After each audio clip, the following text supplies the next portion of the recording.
여러분, 우리는 지금 계속해서 왕들에 대해서 살펴보고 있는데요. 이 왕에 대한 시리즈 말씀을 전하면서 제가 말씀드리고 싶은 것은 이런 왕들이 이런 삶을 살았다는 것이 아니라 우리가 앞서 살펴보았듯이 제자의 길, 믿음의 길을 걸어가야 되는데 그 길을 걸어갈 때는 하나님께서 어떻게 인도하시고 그 길에서 벗어나면 어떤 일이 일어나는지 이런 관점에서 오늘 말씀을 살펴보면서 은혜를 받으시는 여러분과 제가 되기를 바랍니다. 한번 따라할까요? 잊지 말아야 할 것을 잊은 문하세. 네, 잊지 말아야 할 것을 잊어버리면 안 된다는 거예요. 잊어버릴 것은 잊어버려야 되지만 잊어버리면 안 되는 그 하나님의 은혜, 그 구원을 잊어버리면 안 된다는 것이죠. 지난 시간에 제가 조선시대의 왕들이 총 몇 명이라 했습니까? 27명이지요. 평균 수명은 47살이라고 말씀드렸습니다. 그렇다면 조선 왕들 중에 가장 오랫동안 장수하면서 통치한 왕은 누구일까요? 영조입니다. 그는 83세까지 장수하면서 52년간 왕으로 다스렸습니다. 여러분, 영조왕의 어머니가 누군지 아십니까?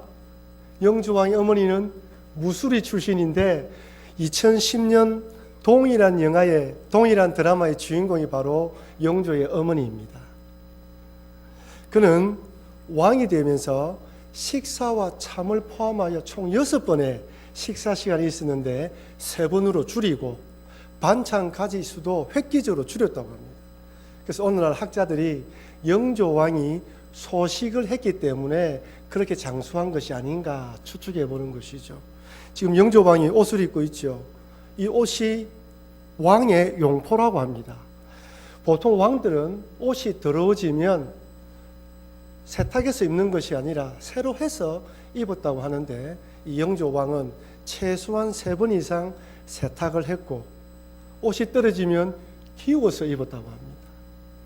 왜 영조왕이 이렇게 검소했을까 살펴보니까 어릴 때 어머니가 무술이었기 때문에 궁에서 자라지 못하고 궁궐 밖에서 유년시대를 보냈는데 그때 서민들과 가까이 지내면서 서민들의 어려운 삶을 알고 이렇게 검소한 것이 아닌가 추측해 보는 것이죠. 그렇다면 남유다의 왕들이 20명이 있었고 북이스라엘은 19명의 왕이 있었습니다. 그 왕들 중에서 가장 오랫동안 통치한 왕이 누군지 아십니까? 바로 오늘 살펴볼 므낫세 왕입니다. 오늘 본문에 의하면 그는 12살 때 왕이 되었고 총 55년간을 유다를 통치했습니다. 통치 기간 중 백성들을 하나님께로 믿음의 길로 참 신앙의 길로 인도하면 좋겠지만은 통치 기간 동안 그 아버지가 신앙의 길로 인도해 놓은 백성의 삶을 우상 숭배의 길로 세상의 길로 이를 성신을 숭배하는 길로 인도하여서 온 나라를 망하게 만들었던 그런 악한 왕이었습니다.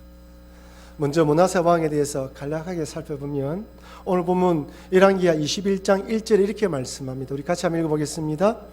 므낫세가 왕이 될 때에 나이가 12세라 예루살렘에서 55년을 다스리니라. 그의 어머니의 이름은 헵시바더라. 여기 므낫세라는 이름의 뜻이 재미있습니다. 그 뜻은 잊어버림입니다. 여러분, 부모가 자식이 태어났는데 잊어버림이라는 이름의 뜻을 지닌 이런 이름을 지었다면 어떤 의미일까요? 부정적인 의미일까요? 긍정적인 의미일까요? 긍정적인 의미입니다. 과거의 아픔들, 힘든들, 고통스러운 상황을 잊어버리게 만드는 아들이라는 거예요. 여러분, 살아가다가 힘든 일이 있었는데 어떤 아들이 태어나는 순간부터 집이 잘 풀린 경우가 있지 않습니까? 한마디로 히스기야 왕에게는 이 므낫세가 복덩이였던 거예요. 모든 아픔, 어떤 일인지 모르지만 모든 아픔과 슬픔을 잊어버릴 만큼 귀한 아들인 것이죠. 그래서 므낫세를 지었습니다. 여러분, 우리가 잘 알고 있는 믿음의 선조 중에 요셉의 첫째 아들의 이름이 무엇입니까? 므낫세입니다. 잊어버림이에요. 형들의 배신에 의해서 노예로 팔려간 요셉, 노예의 삶을 살면서 억울한 누명을 쓰고 감옥에 갇혔던 요셉이 결국 총리가 되고 결혼하여 첫 아들을 낳았습니다. 얼마나 기뻤을까요? 모든 슬픔, 하나님께서 지난날의 한과 아픔을 다 잊게 만들었다는 의미로 므낫세라는 이름을 지었습니다. 잊어버림이죠. 그런데 므낫세 왕은 그의 이름의 의미와는 달리 하나님을 고의적으로 잊어버리는 삶을 살아갑니다. 결코 잊어버려야 되지 말아야 할 그 은혜를 고의로 잊어버리는 삶을 살아가는 것이죠. 오늘 본문에 보면 므낫세가 몇 살 때 왕이 되었다고요? 12살 때입니다. 히스기야 왕이 통치 14년 만에 병에 걸리고 병 낫고 난 뒤에 15년을 더 생명 연장받죠. 그래서 사람들은 생각에 12살 때 왕이 되었다고 생각하니까 히스기야 왕이 병에서 걸리고 난 뒤에 회복되고 난 뒤에 이 므낫세가 태어났다고 생각합니다. 하지만 여기 12세라는 말은 히스기야 왕과 공동 통치할 때를 말하는 거예요. 그러니까 12살 때부터 10년 동안 히스기야 왕과 함께 공동 통치를 했습니다. 그러니 므낫세가 히스기야 왕이 병에서 고침받고 태어난 것이 아니라 그 전에 이미 태어난 거예요. 그렇다면 이렇게 죽을 날을 얼마 남지 않은 15년 생명 연장받은 히스기야 왕이 그 아들 므낫세와 공동 통치를 할 때 어떤 마음으로 가르쳤겠습니까? 어느 부분에 중심적으로 교육했겠습니까? 여러분들이 히스기야 왕이라면 15년 후에 죽을 것인데 그 아들에게 무엇에 중점 두고 가르치겠습니까? 신앙이겠죠. 오직 하나님만 바라봐라. 하나님만 바라보니까 아수르 군대 18만 5천 명이 쳐들어와도 천사 한 명을 보내주신다. 죽을 병에 걸려도 하나님께 믿고 기도하면 하나님이 치료해 준다. 하나님만 바라보라고 가르치지 않았겠습니까? 저는 분명 히스기야가 므낫세를 양육할 때 오직 믿음으로 주님을 바라보라고 가르쳤다고 믿습니다. 하지만 아무리 부모가 믿음으로 양육하고 신앙의 본을 보인다 할지라도 자식이 개인적으로 주를 신앙으로 받아들이지 않으면 안 되는 거예요. 신앙은 철저하게 개인주의입니다. 내가 개인으로 주를 고백하고 믿음으로 고백해야지만 구원받는 것이지, 부모들이, 주변 사람들이 아무리 예수 믿도록 환경을 조장해도 자기가 믿지 않으면 안 되는 거예요. 그렇다고 부모의 신앙 교육이 자식에게 아무런 영향을 미치지 못한다고 말씀드리는 것은 아닙니다. 분명 자녀가 믿음 생활 잘할 수 있도록 기도하고 양육해야 됩니다. 그러나 자녀가 믿음으로 화답하지 않으면 안 된다는 것이죠. 사도세자라는 영화를 보신 분 많으실 것입니다. 사도세자는 어릴 때부터 총명했고 똑똑했다고 합니다. 그래서 영조왕이 사도세자가 14살 될 때 왕으로 세워서 대리청정을 시작합니다. 영조왕은 사도세자를 엄하게 가르쳤대요. 그래서 사도세자가 이렇게 결정하면 왜 그렇게 결정했냐고 야단치고, 저렇게 결정하면 왜 저렇게 결정했냐고 야단을 쳤다고 합니다. 그러니 어린 사도세자가 점점 주눅들 수밖에 없는 것이죠. 잘한다 해줘도 어리기 때문에 힘이 드는데 어떤 결정을 해도 야단치니까 쉽게 선택하지 못하는 것입니다. 여러분, 영조왕이 왜 이렇게 엄하게 교육시킨 줄 아십니까? 자기 출신 자체가 어머니가 무술이다 보니까 왕이 되어도 이런저런 일로 공격을 많이 받았어요. 그래서 이분이 왕이 되었을 때도 완벽한 성격, 철저했다고 합니다. 그러니 자기 아들이 왕이 되더라도 자기처럼 신하들에게 공격받을 줄 알고 작은 약점과 터집거리를 잡히지 않도록 철저하게 어릴 때부터 양육시킨 거예요. 하지만 아버지의 이런 의도와는 달리 사도세자는 그 아버지의 그런 엄한 교육을 받아들이지 못한 것입니다. 강박관념과 또한 우울증과 화병이 생기면서 정신병 증상을 보기 시작했다고 합니다. 사도세자의 아내인 해경궁 홍씨가 쓴 한중록이라는 글이 있어요. 그 책에 보면 이런 내용이 나와요. 사도세자가 내시의 목을 잘라서 피가 뚝뚝 떨어지는 내시의 목을 들고 다녔다고 되어 있다는 거예요. 미친 것이나 다름없죠. 그런데다가 아버지를 죽이겠다고 공공연하게 소리치고 다녔으니 어떻게 할 수가 있었겠습니까? 그래서 뒤주위에 갇혀서 죽게 만들었습니다. 우리가 생각하기에 아무리 그래도 아버지인데 자식을 저렇게 잔인하게 죽일 수 있을까? 참 영조왕은 참으로 무정하고 냉정한 아버지다라고 생각할 수 있지만 그렇지 않습니다. 1999년 12월 1일 사도세자가 죽은 지 정확하게 237년 만에 영조가 기록한 묘지문이 발견되었어요. 이 묘지문이라는 것은 죽은 자의 행적을 기록한 글로 죽은 사람과 함께 매장했다고 합니다. 그게 발견된 거예요. 그거를 읽어보면요, 제가 일부분만 읽어드리겠습니다. 그는 본래 풍족하고, 여기 그는 사도세자를 말합니다. 본래 풍족하고 활악한 집안 출신이니 마음을 통제치 못하더니 미치광이로 전락하였더라. 끝내는 망고에 없던 사변에 이르고 백발이 승승한 아비로 하여금 망고에 없던 짓을 저지르게 하였단 말인가. 오호라, 아까운 바는 그의 자질이니 개탄하는 바를 말하리라. 오호라, 이는 누구의 허물인고 하니 짐이, 즉 영조 말하죠, 짐이 교도를 하지 못한 소치일진데 어찌 너에게 허물이 있겠는가. 무슨 말입니까? 왕이 이 모든 것을 자기의 잘못으로 돌린 거예요. 가슴이 아팠던 거예요. 오호라, 13일의 일이 어찌 내가 즐거이 하였느냐. 어찌 내가 즐거이 하였느냐. 만약 내가 일찍 돌아왔더라면 어찌 이런 일이 있었으랴. 영조는 자신의 이 모든 일들을 자신이 교육을 잘못한 소치로 받아들이고 슬펐던 것입니다. 여러분, 어느 아비가 자식이 잘 되기를 바라지 않겠습니까? 영조도 그 아들이 잘 되기를 바랐던 거예요. 동일하게 히스기야 왕도 그의 아들 므낫세가 믿음으로 성장을 바라보면서 기도했을 것입니다. 남은 생애가 15년밖에 남지 않았으니까요.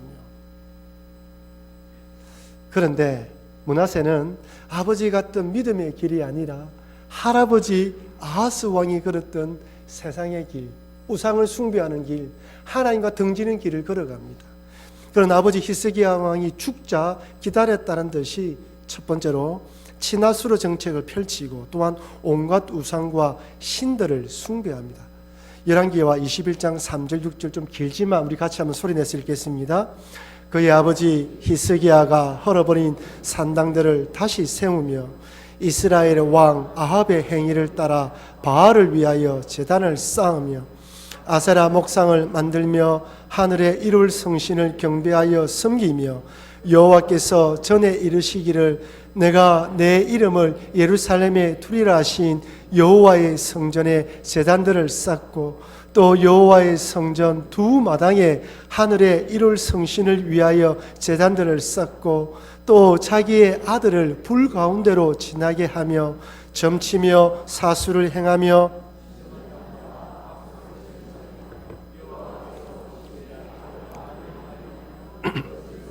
이렇게 쓰며, 여러분 본문 한번 쭉 읽어보십시오. 여기 보면 따라가야 할 아버지의 길을 따라가지 않고 이스라엘 왕 아합의 행위를 따라가고 하나님께서 여호와의 성전에서 여호와 이름을 부르라고 했는데 여호와의 성전에 뭘 두었습니까? 이럴 성신을 두었다는 거예요. 여러분, 그렇다고 므낫세 왕이 하나님을 안 섬긴 거 아니에요. 하나님께 제단에서 제사를 드리고 이럴 성신, 즉 해와 달도 섬기고 또 여기서는 아사랴 목상에 절하고 바알을 섬겼어요. 이것도 모질해서 자기 아들을 태워 죽였던 거예요. 하나님도 섬기고 세상의 방법도 섬긴 거예요. 하나님만 섬기지 않은 거예요. 마지막 절에 보면 사수를 행하며 신접한 자와 박수를 신임하여 되어 있다는, 이 신임하여라는 히브리의 뜻이 뭐냐면 언언했다는 뜻입니다. 즉 무당을 찾아가서, 오늘날 따지면 점쟁이를 찾아가서 점을 보았다는 거예요. 하나님 믿는 사람이 여호와 하나님에 대한 신앙을 버리지 않았지만 하나님은 어떻게 해요? 세상 신과 동일한 자리로 낮춘 거예요. 두 번째로 무죄한 자의 피를 심히 많이 흘리게 했습니다. 열왕기하 21장 16절 말씀, 므낫세가 유다에게 범죄하게 하여 여호와께서 보시기에 악을 행한 것 외에도, 즉 여호와께서 보시기에 악을 행한 건 무엇이죠? 우상숭배죠. 그 외에도 뭐라고요? 무죄한 자의 피를 심히 많이 흘려 어디서부터? 예루살렘 이 끝에서 저 끝까지 가득하게 하였더라. 여러분, 여기 무죄한 자의 피는 무엇을 말할까요? 어떤 자들이 피를 흘렸을까요? 세 부분으로 생각할 수 있습니다. 첫째, 인신제사로 드린 어린아이의 피를 말합니다. 몰렉 신을 섬기면서 인신제사를 드렸죠. 그가 왕이 직접 자기 아들을 바쳤으니 백성들이 따라가지 않았을까요? 얼마나 많은 아이들이 불태워 죽였겠습니까? 두 번째는 가난하고 약한 백성들이 흘린 피입니다. 아수르 왕이 친아수르 정책을 펼치면서 아수르가 일으킨 전쟁에 백성들을 동원하여 노동력을 바치게 하고 전쟁에 참여하게 했습니다. 징용에 끌려간 것이죠. 그때 끌려간 수많은 백성들이 전쟁터에 죽지 않았겠습니까? 마지막 세 번째는 우상 숭배를 거절한 경건한 자들과 므낫세의 악행에 반대하여 하나님 말씀을 증거했던 하나님의 선지자들을 죽인 피입니다. 유대의 역사학자 요세푸스의 기록에 의하면 므낫세가 히브리에 있는 모든 어려운 사람들을 죽였고 선지자도 남겨두지 않았으며 예루살렘이 피로 넘쳐 흐를 때까지 매일 그들을 죽였다라고 기록되어 있습니다. 므낫세는 선지자가 와서, 즉 오늘날 목사가 와서 이렇게 하십시오 이야기하면 듣지 않고 죽여버린 거예요. 하나님의 선지자가 계속해서 말씀을 다 죽여버린 거예요. 그러니까 예루살렘에서 이 끝에서 저 끝까지 피가 가득하다고 되어 있습니다. 유대인들의 전성에 의하면 이사야 선지자를 빈 통나무 속에 넣고 톱질하여 두동강에 내어 죽인 사람이 므낫세라고 기록되어 있습니다.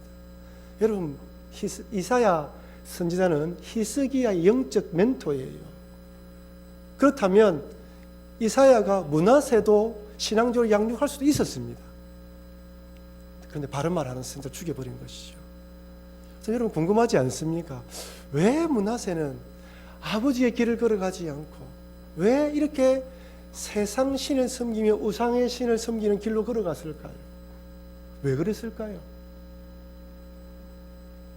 그것은 보이지 않는 하나님을 의지하기보다, 아니 하나님만 의지하기보다 자신의 지혜와 세상의 방법대로 통치하는 것이 더 낫다고 생각한 것입니다. 하나님을 전적으로 의지하는 것보다 다른 나라들과 서로 동맹 맺는 것이 훨씬 효율적이고 합리적이라고 생각한 것이죠. 여러분, 우상을 숭배한다는 것은 그냥 우상을 들여왔다는 게 아니에요. 그 나라와 동맹을 맺었다는 것입니다. 실제적으로 친아수르 정책을 편 이유도 친아수르 정책을 펴면서 조공을 바치면서 평화를 유지한다면 경제적으로 도움이 되는 거예요. 역사적 기록에 의하면 그 당시 남유다의 올리브 기름의 최대 수입국이 아수르였습니다. 돈을 많이 벌었어요. 이처럼 그는 철저하게 하나님을 잊어버리는 길, 철저하게 세상 사람들의 방법으로 추구하며 달려갔습니다. 여러분, 우리들도 신앙생활 하다 보면 우리 마음속에 믿음의 길이 아니라 세상 방법으로 살아가면 더 좋을 것 같다는 생각이 찾아올 때가 있습니다. 아니, 우리 믿음의 자녀들, 특히 모태신앙으로 태어난 자녀들 가운데 고등학교 때까지는 신앙생활 잘하는데 고등학교 딱 졸업하고 나면 세상에 대한 호기심과 세상에 대한 동경으로 세상을 향해 달려가기도 합니다. 부모님이 섬기는 하나님 믿는 것보다 매주일 예배 참석하고 수요 기도회, 새벽 기도에 와서 기도하는 모습보다 세상 방법으로, 세상이 원하는 방법으로 살아가면 훨씬 더 좋을 것 같은 것이죠. 그래 나아가는 것입니다. 하지만 이렇게 살아온 므낫세가 어떤 결과를 맞이하게 됩니까? 오늘 본문에는 기록되어 있지 않지만 역대하에 보면 므낫세가 바벨론의 포로로 잡혀갑니다. 역대하 33장 11절 말씀 같이 읽겠습니다. 여호와께서 아수르 왕의 군대 지휘관들이 와서 치게 하심에 그들이 므낫세를 사로잡고 쇠사슬로 결박하여 바벨론으로 끌고 간지라. 아멘. 여러분, 이해가 되지 않잖아요. 친아수르 정책을 펼쳤는데 왜 갑자기 아수르 군대 장관이 므낫세를 잡아서 바벨론의 아수르의 속국인 바벨론 감옥에 이었을까요? 제가 자료를 찾아보니까요, 주전 652년에서 주전 648년 한 5년 사이에 아수르가 다스리는 지역에서 폭동이 일어났다고 합니다. 그때 므낫세가 고민한 거예요. 지금 상황으로 봤을 때는 아수르가 힘이 약해서 전복될 수 있겠다. 그래서 반아수르 동맹에 가담했거나 아니면 아수르가 반란군을 처치하기 위해서 군대를 보내달라고 했을 때 군대를 보내주지 않은 거예요. 므낫세는 지금 생각하면, 지금 반아수르 동맹에 참여하면 더 이상 조공 바칠 필요가 없으니 좋을 것이라 생각한 거죠. 철저하게 자기의 지혜를 믿은 것입니다. 근데 5년 만에 아수르가 폭동을 평정했어요.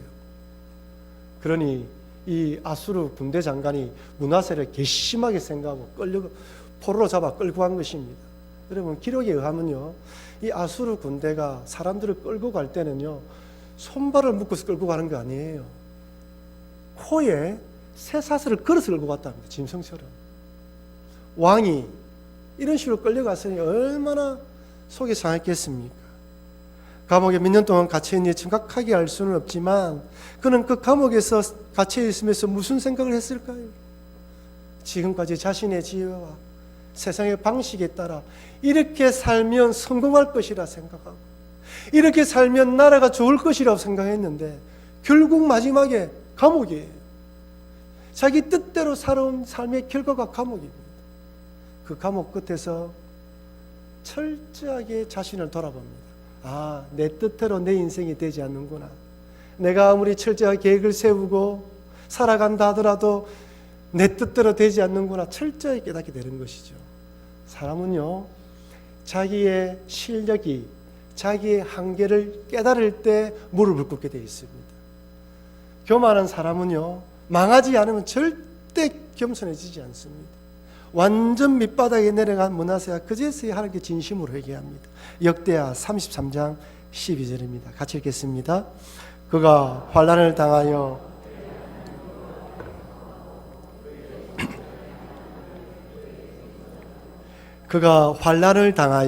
그의 하나님 여호와께 간구하고 그의 조상들의 하나님 앞에 어떻게 해요? 크게 겸손하여. 완전히 망하니까 그제서야 크게 겸손해지는 것입니다. 여러분, 살아가다가 므낫세처럼 이런 크게 망한 일을 당하게 되면 어떻게 해요? 크게 겸손하시길 바랍니다. 하나님이 우리를 망하게 만드시는 것은 완전히 망하도록 하는 것이 아니라 어떻게 해요? 크게 겸손하도록 하기 위한 하나님의 뜻입니다. 므낫세는 감옥에 갇히면서 낮아지고 겸손한 사람이 되었습니다. 저는 이렇게 감옥에서 회개하는 므낫세의 모습을 보면서 한 사람의 얼굴이 떠올랐습니다. 여러분, 한 사람의 얼굴이 떠오르지 않습니까? 탕자의 비위에 놓은 둘째 아들이죠.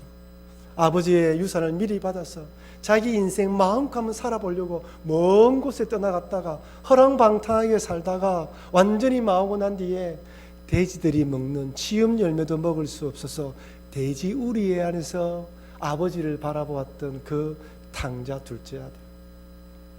탕자가 돼지 우리에서 아버지를 기억했다면 므낫세는 감옥 안에서 하나님을 떠올리며 회개하며 기도합니다. 이렇게 회개하자 하나님께서는 그의 기도를 들어주셨습니다. 역대하 33장 13절 제가 읽어드리겠습니다. 기도하였으므로 하나님이 그의 기도를 받으시며 그의 간구를 들으시고. 여러분, 저는 사실 좀 이 부분이 마음에 안 들었습니다. 므낫세가 너무 악해요. 열왕기 저자는요, 므낫세 때문에 하나님 용서 안 했다고 이야기를 해요. 므낫세 때문에 이스라엘이 남유다가 망했다고 이야기를 해요. 그렇다면 하나님이 회개를 받아주지 않고 심판해야죠. 죽여버려야 됩니다. 죄송하지만 제가 하나님이라면, 그런 표현 이상하지만 제가 그렇다면 정말 고생을 오지게 하도록 만들었을 것 같아요. 근데 보세요. 기도하였으므로 하나님이 그의 기도를 들으시고 그의 기도를 받으시고 그의 간구를 들으시사. 이분이 우리 하나님입니다. 아무리 그만 죄를 짓고 용서받지 못할 죄를 지었다 할지라도 크게 겸손하여 엎드려 눈물 뿌리면 우리 하나님은 그의 기도를 들으시고 받으시는 분이에요. 더 놀라운 것은 그가 예루살렘에 돌아와서 다시 왕위에 앉게 되었다는 거예요. 여러분, 이거는 있을 수가 없는 일이에요. 아수르 입장에서는 한 번 배반한 왕을 다시 왕위에 올린다, 있을 수가 없는 일이죠. 하나님의 전적인 은혜입니다. 그래서 므낫세가 그제서야 여호와께서 하나님이신 줄 알은 거예요. 아수르가 통치하는 것이 아니라 누가? 하나님이 온 세상을 주관하는구나. 그다음 여러분, 왜 하나님이 므낫세를 다시 왕위로 복귀시켰을까요? 회개한 그를 보면서 네가 저지른 죄악을 네가 개혁해라는 거예요. 하나님께서 여러분 삶 가운데 어려움을 주셔서 다시 그 자리에 앉게 만들었다면 그때 잘해야 됩니다. 지었던 죄를 철저하게 회개하고 잘못된 것을 씻어버리고 제거해버려야 됩니다. 그렇지 않으면 안 되는 것이죠. 제가 앞서 말씀드렸다시피 우리는 생각하기에 이런 악한 왕이라면 하나님이 심판해야 된다 생각하지만 하나님은 다르십니다. 사실 하나님께서 용서해 주셨기 때문에 여러분이나 저나 오늘 이 자리에 앉아 있는 것이죠. 아시다시피 지금 매주일 오후 예배 후에 총 23명의 남자 집사님들이 일꾼반으로 저와 함께 공부를 하고 있습니다. 우리 장례 집사님들과 일반 서리 집사님들 가운데에 공부를 하고 있는데, 공부를 하면서 어떻게 예수 믿게 되는지 간증을 나누기도 하고 조별로 나누어서 받은 말씀을 가지고 은혜를 나누기도 합니다. 서로를 위해서 간절히 기도해요. 몇 주 전에 한 분의 간증을 들었습니다. 제가 그분에게 허락을 받아서 잠시 여러분에게 인용하는 것입니다. 그분은 모태신앙으로 태어나서 20살 때까지 교회를 열심히 잘 다녔다고 합니다. 근데 20살 때 교회에 일어난 좀 이런저런 안 좋은 일로 마음에 상처를 입고 그때부터 교회를 다니지 않았다고 합니다. 교회와 담을 삼고 세상 사람처럼 살아갔다는 거예요. 근데 나이가 들어서 정말 하나님의 은혜로 우리 교회에 와서 신앙생활하면서 신앙이 회복되었다라고 간증하시더군요. 그러면서 덧붙이기를 그 20살 때부터 하나님을 떠나 살았던 그 시기가 너무나 안타깝다는 거예요. 너무나 아깝다는 거예요. 그 시기, 그 젊은 시기에 좀 더 하나님을 위해 충성하게 살았더라면 좋지 않았을까라면서 말씀을 덧붙였습니다.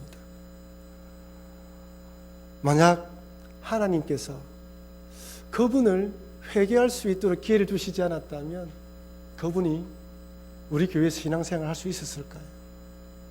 아니, 여러분과 저에 대해서 우리 하나님께서 오랫동안 참지 않았다면 오늘 이 자리에 와서 예배드릴 수 있는 사람이 누가 있겠습니까?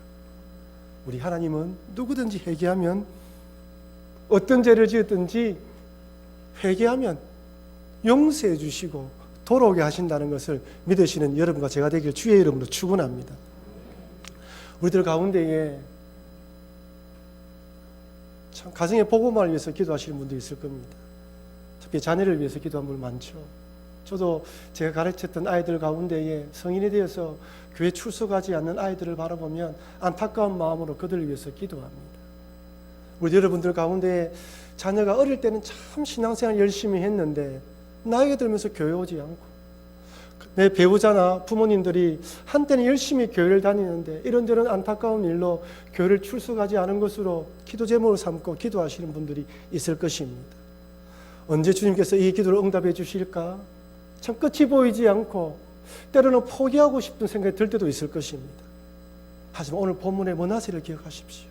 이런 자라도 회개하게 만들었다면, 이런 자라도 하나님께서 돌아오게 하셨다면 나의 자녀와 나의 배우자, 나의 가족들, 나의 부모님도 하나님께서 하나님 때에 반드시 돌아오게 하신다는 것을 믿으시고, 때론 낙심이 든다 할지라도 포기하지 마시고 기도하시는 여러분과 제가 되길 주의 이름으로 축원합니다. 이렇게 왕으로 복귀한 므낫세는 참된 회개가 무엇인지 삶으로 증명합니다. 역대하 33장 15절 17절 같이 읽겠습니다. 이방 신들과 여호와의 전에 우상을 제거하며 여호와의 전을 건축한 사내와 예루살렘에 쌓은 모든 제단들을 다 성 밖에 던지고 여호와의 제단을 보수하고 화목제와 감사제를 그 제단 위에 드리고 유다를 명령하여 이스라엘 하나님 여호와를 섬기라 하며 백성이 그의 하나님 여호와에게만 제사를 드렸으나 아직도 산당에서 제사를 드렸더라. 아멘. 이스라엘 백성들이 이 므낫세의 종교개혁 정책을 보며 어떤 생각을 가졌을까요? 처음에는 우상을 섬기라 해놓고 이제는 우상을 다 제거하니까 황당하지 않았겠습니까? 놀랐겠지요. 근데 왕의 이 결연한 모습을 보고 백성들이 하나님을 섬기기 시작했습니다. 그러나 아직도 산당에서 제사를 드렸더라. 무슨 말씀입니까? 너무 오랫동안 우상 숭배에 절여 있어서 산당 제사만큼만 제거하지 못했다는 거예요. 므낫세가 종교개혁을 단행했지만 너무나 과거에 우상 숭배의 이 죄악을 깊이 박혀 있어서 백성들 마음속에 있는 그 산당 제사까지 뿌리 뽑지 못했다는 것입니다. 이렇게 그의 남은 생애를 아버지 히스기야처럼 종교개혁을 시도했지만 성경은 열왕기서의 저자는 므낫세에 대해서 이렇게 평가합니다. 역대하 21장 17절 말씀 같이 읽겠습니다. 므낫세의 남은 사적과 행한 모든 일과 범한 죄는 유다 왕 역대 지략에 기록되지 아니하였느냐. 여기 특이한 것은 범한 죄라는 이 단어는 북이스라엘과 유다 왕을 통틀어 므낫세에만 적용되었어요. 다른 왕들에 사용되지 않았습니다. 그만큼 죄를 많이 지었다는 거예요. 비록 후반부에는 그랬음에도 불구하고 전반부의 삶이 너무나 악하여서 이런 죄를 지었다고 기록되고 있습니다. 사랑하는 성도 여러분, 남유다와 북이스라엘을 통틀어 가장 오랫동안 통치한 므낫세 왕, 태어날 때는 부모가 너로 인하여 나의 이 아픈 과거가 다 잊어버렸다. 잊어버림의 아들이라는 복덩이로 태어났는데 정작 므낫세는 왕이 되어서 백성을 다스리면서 잊어버려야 될 우상, 그것은 잊어버리지 않고 하나님을 잊어버리게 만드는 악한 왕으로 살아갑니다. 왜 그렇습니까? 하나님 믿는 것보다 세상 방법이 더 효율적이고 합리적이고 논리적이고 이성적으로 좋아 보였고 그렇게 하는 것이 더 좋다고 생각하고 그 길로 걸어갔습니다. 하지만 그가 걸어간 그 길의 끝은 짐승처럼 끌려가는 감옥의 길, 멸망의 길, 패망의 길이었습니다. 그러니 여러분, 살아가시다가 이 길로 걸어가는 것이 좋은 길이처럼 보인다 할지라도 믿음의 길이 아니면 포기하시고, 이 길이 어렵고 힘들지만 믿음의 길이라면 그 길로 걸어가시는 여러분과 제가 되길 바랍니다. 아울러 또한 감옥에서 갇혔던 므낫세가 회개했을 때 하나님께서 그의 회개를 받아주셨던 것처럼 누구든지 회개하면 하나님께서는 용서해 주시고 받아주신다는 사실을 잊지 마시고, 사랑하는 가족들, 사랑하는 지인들 가운데에 한때는 교회를 다니다가 교회를 다니지 않는 분들이 있다면 그들을 위해서 계속적으로 쉬지 않고 기도하심으로 우리 부산북교에 속한 모든 성도들 가정에 복음화 이루어져서 기쁨으로 예배드리는 그날이 올 때까지 기도하시면서 나아가시는 여러분과 제가 되길 주의 이름으로 축원합니다.